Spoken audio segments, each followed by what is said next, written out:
क्या आप भी अपनी छोटी सी सफलता या पद के अहंकार में दूसरों को छोटा समझने की भूल कर रहे हैं? आज 2026 के इस दिखावे से भरे दौर में सच्चे पातशाह का यह पावन प्रसंग आपको सिखाएगा कि असली महानता ऊंचे आसमान में उड़ने में नहीं, बल्कि जमीन से जुड़े रहने में है। सुल्तानपुर लोधी की गलियों से गुजरते हुए एक सुबह सच्चे पातशाह ने देखा कि एक साधारण महिला अपने घर के आंगन में बैठी बहुत ही शांत भाव से चक्की पीस रही थी।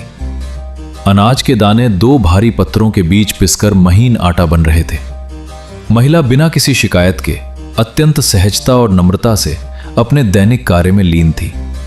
जगत गुरु वहीं रुक गए और उस चक्की की गति में उन्हें संपूर्ण सृष्टि का एक महान नियम दिखाई दिया। सच्चे पातशाह ने उस माई के समीप जाकर बड़े ही आदर से पूछा, हे माई, इस चक्की को पीसते हुए तुम्हारे मन में क्या विचार आता है? माई ने बड़ी सादगी से उत्तर दिया, पातशाह, मैं तो बस अपना कर्तव्य पूरा कर रही हूं। तब सच्चे पातशाह ने मुस्कुराते हुए वो शाश्वत सत्य कहा जिसने जीवन की परिभाषा बदल दी।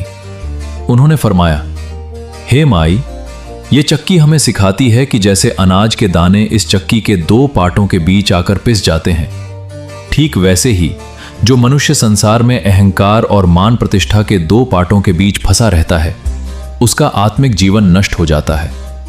परंतु जो दाना चक्की के केंद्र में स्थित कीले से जुड़ा रहता है, उसे चक्की का कोई भी पत्थर छू नहीं पाता।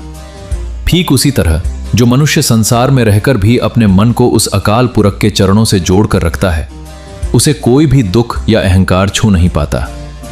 यह सुंदर उपदेश सुनकर उस माई का मन निहाल हो गया।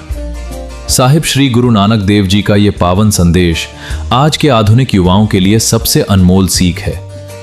जब अपने जीवन में चाहे कितना भी बड़ा पद या धन हासिल कर लें, पर अपने भीतर की नम्रता और सादगी को कभी मत खोने दीजिए। जब आप बाहरी दिखावे को छोड़कर अपने कर्म को निष्काम भाव से करेंगे और अपने मन को आंतरिक सत्य से जोड़कर रखेंगे, तभी आपके जीवन में एक गहरी और स्थायी शांति आ पाएगी। मौन हो जाओ और अपने भीतर के उस रूहानी ठहराव को महसूस करो। कल सुबह 6 बजे फिर मिलेंगे।